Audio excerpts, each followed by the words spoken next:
This is the iPhone 15 Pro Max, and if we have to believe the internet, it is probably the best filmmaking tool that has ever been made on this planet so far. It shoots up to 4K in 60 frames per second in ProRes log. It is everything that us filmmakers could have ever dreamed of. But the question is that actually the case, or is it just another hyped up iPhone? In case we haven't met, my name is Lila, and this is my very honest review on the iPhone 15 Pro Max. This is my second ever iPhone, because 3 years ago I bought my first ever iPhone, the iPhone 12 Pro, so I was definitely due an upgrade, and I was waiting for the 15 Pro because I needed that USB-C. I saw the rumors, I know that the EU was working on this, and I'm so happy to now have USB-C versus Lightning, because it was just really annoying to have to bring my own cable everywhere. The first thing I did when I got my hands on the iPhone was to change the action button to camera, because bye-bye silent mode, hello customizable button. Setting it to camera just makes it super easy to just quickly open up the camera app and start shooting. Now I have to admit that even though it is great, it is basically the same as just using it on your homepage like this when you open the phone. You don't need a password whether you're opening the camera app on your home screen or whether you are opening it with the action button. However, it is just nice to have. I might reconfigure it later though, but we'll see. Now the iPhone 15 Pro Max comes with not 3, but 7 lenses. On the back, we only see 3 lenses. We have the ultra wide lens at 13mm, the main camera at 24mm, and the telephoto, which is equivalent to 77mm. The ultra wide lens can be used for both ultra wide shots, but also macro shots. So this is basically 2 lenses in one. Then the main camera comes at 24mm, but if you're shooting photos, also at 28 and 35mm. The telephoto lens does not just offer a focal length that is equivalent to 77mm, but also 120mm. And this is exclusive to the iPhone 15 Pro Max, and basically the only reason why I spent more money on getting my hands on this phone than on just the Pro. So I guess maybe even the biggest question is, do you really need the Max? Do you need to spend a few $100 extra on that 120mm focal length? We're gonna find that out in a bit.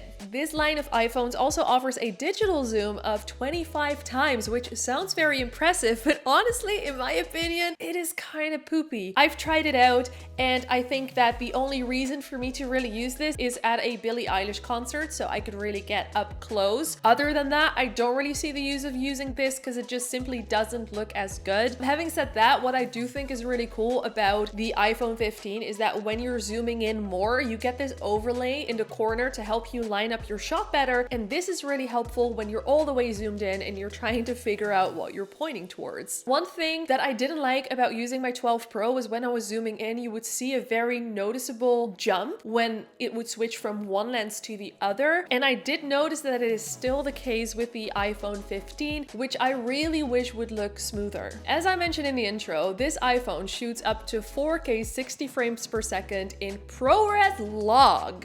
Wow, that sounds really, really impressive because, mind you, it is just a phone. It is so thin, it just fits in your back pocket and you're able to shoot quality like that. That being said though, if you want to use the internal storage, you can only shoot up to 30 frames per second in 4K, not 60 frames per second. That is still impressive for a phone like this, but if you want to shoot up to 4K 60 frames per second, whoops, then you would need an external storage device, and at that point, I would just much rather use my camera in my opinion, because using this with an external recorder, it just makes the setup a lot bigger, and at that point I much rather use my A7S III because it just produces better quality than this phone can at this point. However, if you're out and about and you want to shoot some things, I definitely see how amazing it is to be able to shoot ProRes, which is also why I opted for the 512 option and not the 256 gigs. I wanted to go for the 256 gigs and just use a cloud storage, but I ended up going for the 512 just in case, especially because I am planning to keep this phone for at least 2 years. That being said, I do recognize how amazing it is to have all of those capabilities in a small iPhone. And if you are a smartphone cinematographer, or if you have clients who want phone footage, then I think that this is incredible to have. Now, if we're gonna take a look at this ProRes log footage, I think that it looks great. I was honestly pleasantly surprised with the quality of it. In my opinion, it looks great, it is easy to color grade, but it's kind of hard to review as you're shooting. You do not get any metering options in your native camera app, and the reason why I'm using the native camera app, and I've shot everything in the native camera app in this video, is because if Apple is giving us all of these amazing tools to make videos, let's see how we can use these tools in their native camera app. And it is kind of hard to expose log well. I'm very pleasantly surprised that it turned out as good as it did, but it would be really nice to see if you're exposing it correctly and having some metering options. Also, when you're then reviewing the footage, you do not get any assist or any built-in conversion lot that would help you see if the footage actually looks the way that you want it to look. I feel like this would be some sort of either use a third-party app, I guess, or it would be some sort of feedback towards Apple to please add these kind of options. If you are allowing us to shoot pro video, give us some pro video tools in the native camera app. By the way, if you're curious, I shot this 10-second clip in ProRes log and it was over 800 MB. So if you are planning to shoot a lot in ProRes log, make sure that you pick the biggest storage option. If we're quickly going to talk about shooting regular videos on our iPhone 15 Pro Max.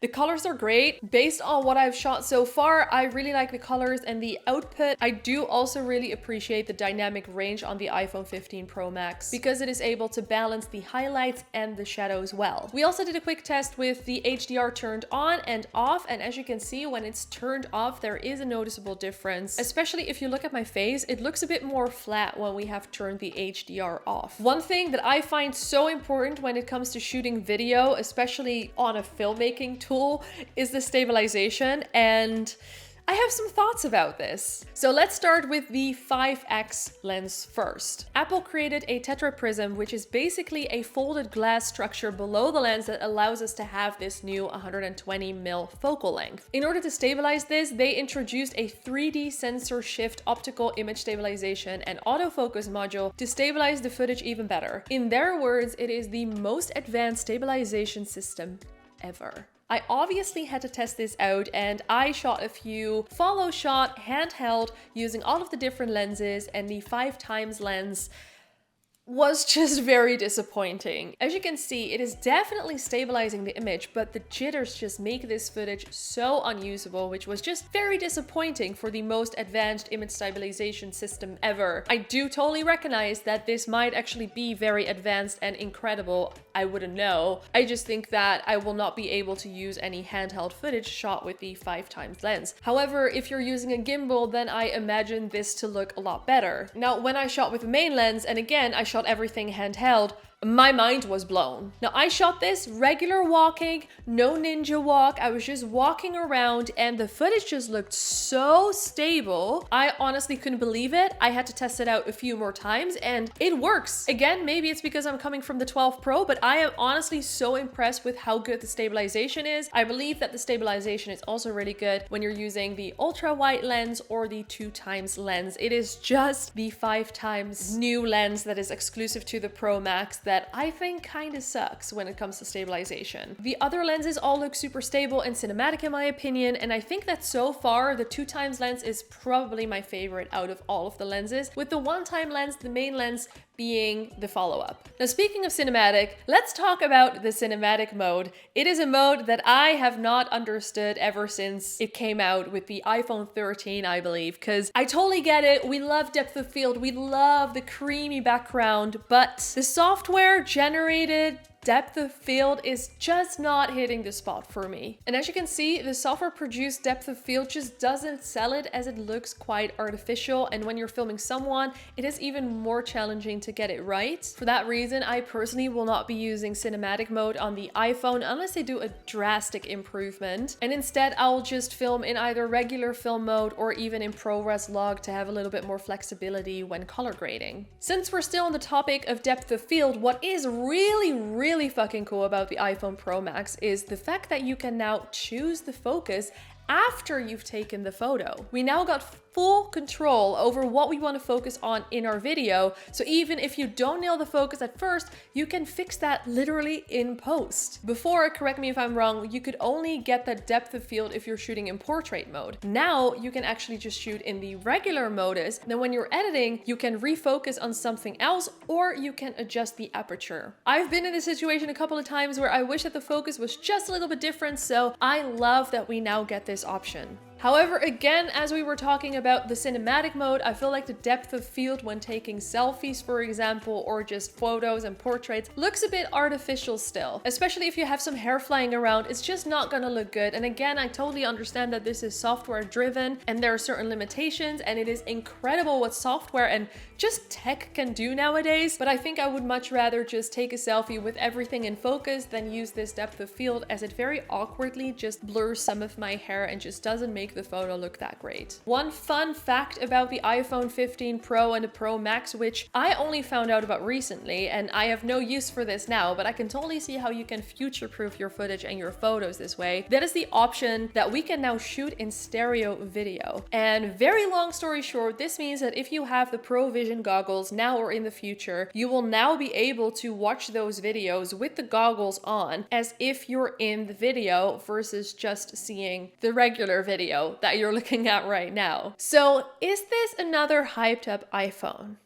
Yes. It's Apple. People are going to be buying Apple products till the end of time, whether the upgrade is significant or not. I know that I haven't been hyping everything up in this review, and that is simply because I want to look at it from a more realistic point of view and not from a fan point of view or whatever, because I just feel like we're not there. Having said that, I think it is so incredible, the technology that we have nowadays in our pockets and where it is going. And for me personally, upgrading from the 12 Pro to the 15 Pro Max, I am stoked. The cameras are better, battery life is better, everything is just simply a lot better on the 15 than the 12 for very logical reasons. And I would love to know, in your opinion, after watching, I assume, a few videos on YouTube, including mine, is it worth a few extra $100 according to you to get that 5 times 120mm equivalent lens? Or is the Pro enough for you? Let me know in the comments. Make sure that you subscribe and hit the like button, as it will help the channel out, and I'll see ya in the next one.